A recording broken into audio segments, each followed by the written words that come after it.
berhenti untuk tunggu melata. Saya merupakan kawan cemara. Assalamualaikum mulai berkata. Saya sempat buka bicara. Sebelum saya mulakan agenda saya yang utama, izinkan saya untuk memperkenalkan diri saya terlebih dahulu. Nama diberi Nur Aini binti Rasmi. Saya merupakan ASMP Pendidikan Awal Kanak-kanak semester 3.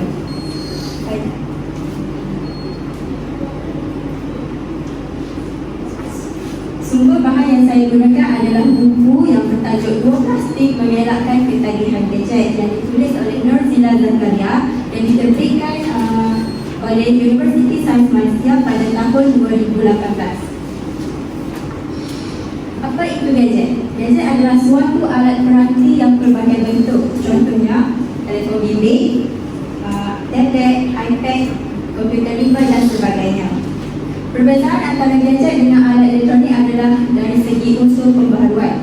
Gadget adalah alat elektronik yang mempunyai pembaharuan dari sehari ke sehari yang membantu manusia untuk lebih pantas.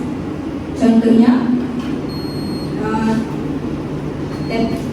komputer dan telefon rumah merupakan alat elektronik, manakala telefon pintar dan komputer lipat merupakan gadget yang telah melalui unsur pembaharuan.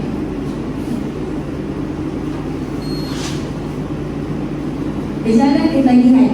Yang pertama, bermain gadget dalam jangka masa yang lama. Yang kedua, segala rutin harian terganggu seperti mandi, makan, solat dan sebagainya. Gangguan tidur juga akan terganggu. Seperti kita tahu, pola tidur manusia yang sihat adalah 7 hingga 8 jam.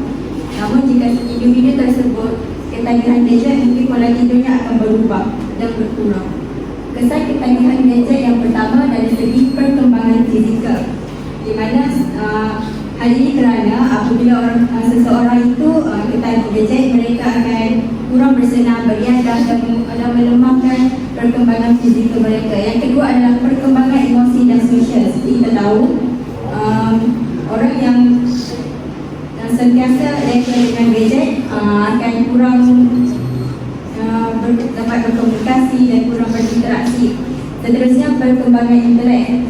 Hal ini kerana maklumat dapat dicari melalui ujung jari dan manusia akan malas berfikir. Dan yang terakhir adalah perkembangan moral, di mana sekarang sangat mudah untuk mengakses laman web yang salah seperti permainan video yang ganas, dan seseorang itu akan ada perasaan ingin mencuba.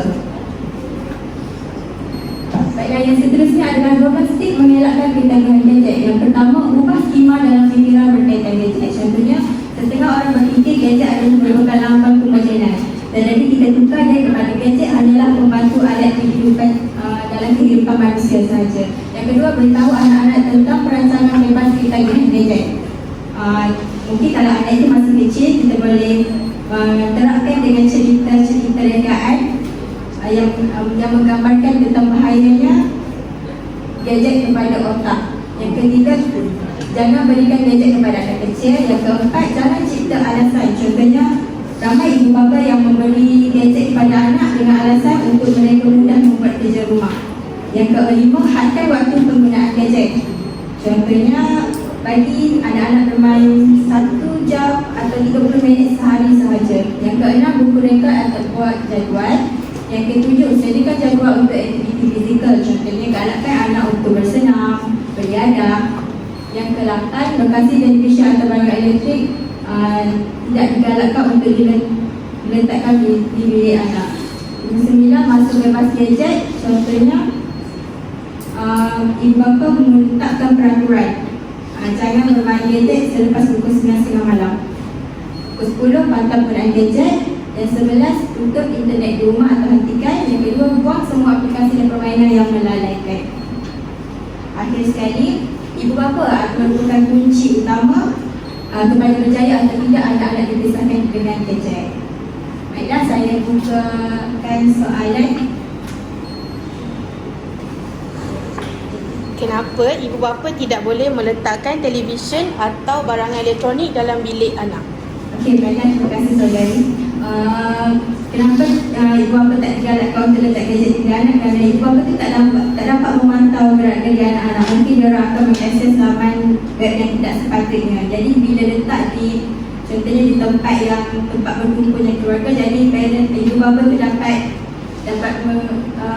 memantau lah segala gerak-gerik anak-anak. Itu sahaja dari saya.